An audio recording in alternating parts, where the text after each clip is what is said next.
to educate him. Expedition in the Gambia. Under a new tourism strategy seeking to diversify the sector across the country, the fort's new outlook presents an ideal ingredient to raise benefits in a local setting, almost encapsulating the history of the Gambia. It is a military structure that was specifically built by the British to foster the aims of abolishing the obnoxious trade in human beings, which raged for over 400 years until its formal ban by the British territories in May 1807. Indeed, this was one of the few forts in the West African littoral which was purpose-built to hamper and not to perpetuate the slave trade. And it is for this good reason that it was put into the UNESCO World Heritage Site, World Heritage List rather, in 2003, together with Kunta Kinte Island, formerly James Island. Another good reason why this museum is located in the precincts of the fort is that the site is popular with tourists and our school children on excursions and educational trips. The museum therefore stands to support the Gambia Tourism Master Plan, which advocates the diversification of the country's tourism product by encouraging the growth of cultural tourism. Schools will also from now on be able to benefit even more from their visits because of the added interpretative materials in the form of labels, in the form of text, objects, including the exhibition brochure.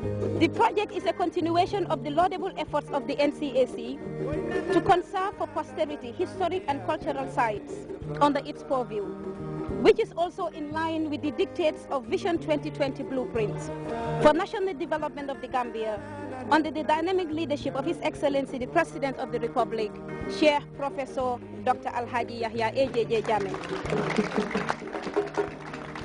My ministry is aware that when our heritage sites are preserved and well interpreted, their value as tourist attraction naturally increase, which also means that additional jobs and more revenue could be generated for our citizenry.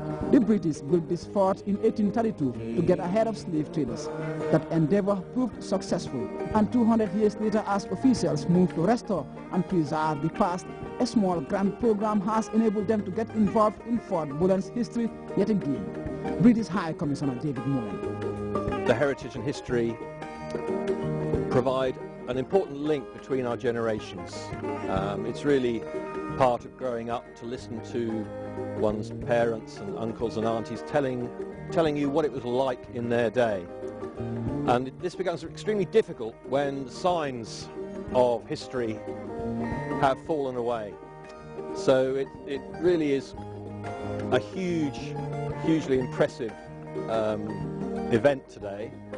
And for me to come and see what I could perhaps describe as a little bit of the UK still here on the North Bank in such fine condition is really heartwarming.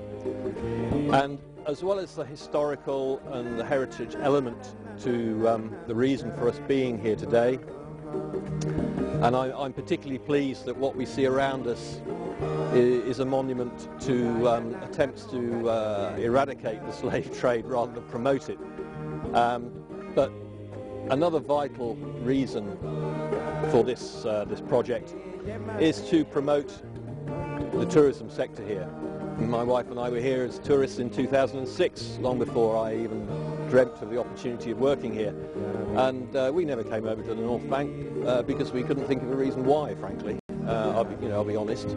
But had this been here, we certainly would have done. And I hope that others will follow what I hope will be a good promotion.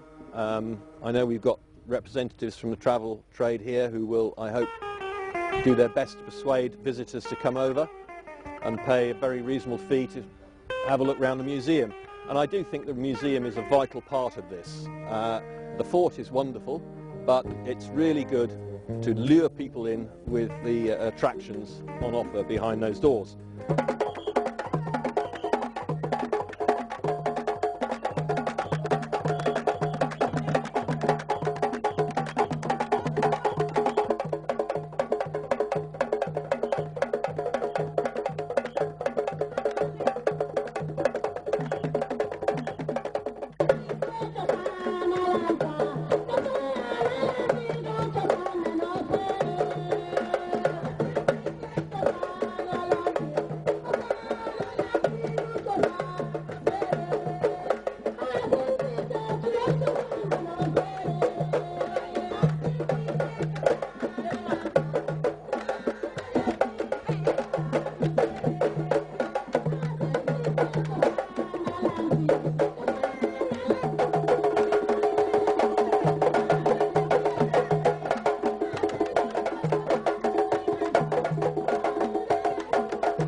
officials unveiled the new museum reincarnating Fort Bullen's past.